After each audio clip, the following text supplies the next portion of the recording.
ఈ మహాకుంభమేళకు 12 ఏళ్ళకు ఒకసారి కదా వచ్చేది, 6 ఏళ్ళు. కుంభమేళము 12 ఏళ్ళకు ఒకసారి వచ్చి, మహాకుంభమేళము 150 సంవత్సరాలకు ఒకసారి. ఈ 12 ఏళ్ళకు వచ్చే కుంభమేళ ఏంటిది? మామూలుగానే ఉంటుందండి. ఇప్పుడు జనాలుగా మనకు వచ్చే కుంభమేళ, ఇక్కడ చుట్టుపక్కల ఉన్న సాధువులు వచ్చే కుంభమేళ. ఇది మహాకుంభమేళం కాబట్టికే ఏకంగా సాధువులు, పెద్ద పెద్ద పీఠాధిపతులు, శృంగేరి పీఠాధిపతులు, కాశీ పీఠాధిపతులు వాళ్ళు కూడా వస్తున్నారు. ఓకే. సో అందులో మునగడం వల్ల ఏంటి మనకు? మన బాడీ అనేది స్ట్రాంగ్ అవుతుంది అని అర్థం. సో మనం చేసిన పాపాలన్న పోతాయా అలా మునగడం?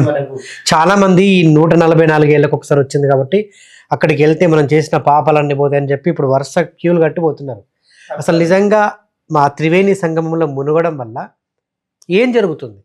పాపాలు అనేది పోదు, కాకపోతే నీకు దేహంలో ఎలాంటి అంటురోగాలు కానీ ముంటురోగాలు ఉన్నా కానీ కొంచెం తొలగిపోయే అవకాశం ఉంటుంది. పాపాలు అనేది తొలగిపోదు. నువ్వు ఎప్పుడో చేసుకున్న జన్మలది ఈ జన్మలో అనుభవిస్తున్నావు అంటేనే అది పాపము. ఈ జన్మల కటిక దరిద్రం అనుభవిస్తున్నావు అంటే పూర్వ జన్మలో నువ్వు ఏదో పాపం చేసి ఉంటావు కదా.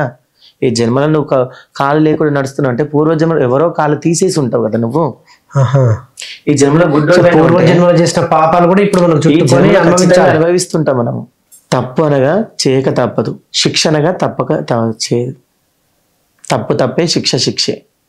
సో చేసే దానికి కర్మ అనుభవించక తప్పదు. సో మీ జీవితం అంతా ఇంకా ఈ అమ్మవారి మొత్తం ధ్యానంలోనేనా?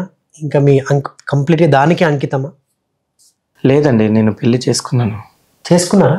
నేను చేసుకున్నాను. అవునా? పిల్లలు ఉన్నారు? నాకు 2 పాపలండి. ఓహో, అవునా? ఇప్పుడు మనకు బ్రహ్మం గారు వివాహం చేసుకున్నారండి. చేసుకున్నారు. కాలజ్ఞానం రాసిన బ్రహ్మం గారు ఏమో నాకు కూడా చేసుకున్నారు కదండి. గోవిందమ్మ వాళ్ళ భార్య కాలజ్ఞానం రాసి ఇప్పుడు మనకు ఏమేమి జరుగుతున్నది అంతా వారి ఆధీనం చెప్పిన ప్రకారమే కదండి. ఇప్పుడు మన రాఘవేంద్ర స్వాముల వారు ఉన్నారు, వారు వివాహం చేసుకున్న వారే కదండి. మేము చేసుకుంటే తప్పండి. సృష్టికి విరుద్ధం అయితే చేయలేదు కదా, మేము సృష్టి ధర్మాన్నే పాటిస్తున్నాం కదా. సో ఎప్పుడు ఇలా ఇదే వస్త్రధారణలో ఉంటారా మీరు? సిగకొప్పులోనే ఉంటాను, ఎప్పుడు ఇలానే ఉంటాను. ఏమంటారు మిమ్మల్ని జనరల్గా? ఇప్పుడు నాకు స్వామీజీలో ఒకలా ఉంటారు, మీ కట్టుబొట్టు అంతా డిఫరెంట్గా ఉంది. నన్ను అమ్మ అని పిలుస్తారు ఎక్కువ. అమ్మ అంటే తొందరగా కనకరిస్తుంది కాబట్టి అమ్మ అని పిలుస్తూ ఉంటారండి. సో త్వరలో ఒక టెంపుల్ కూడా కట్టబోతున్నారని విన్నాను. అవునండి. సో ఆల్రెడీ మొదలైందా? మొదలైందండి, టెంపుల్ మొదలైంది. కాకపోతే చాలా కొన్ని ఆటంకాలు ఎదురవుతూ ఉంటాయి కదండి. ఆటంకాలు నాకైనా తప్పదు, ఎవరికైనా తప్పదు.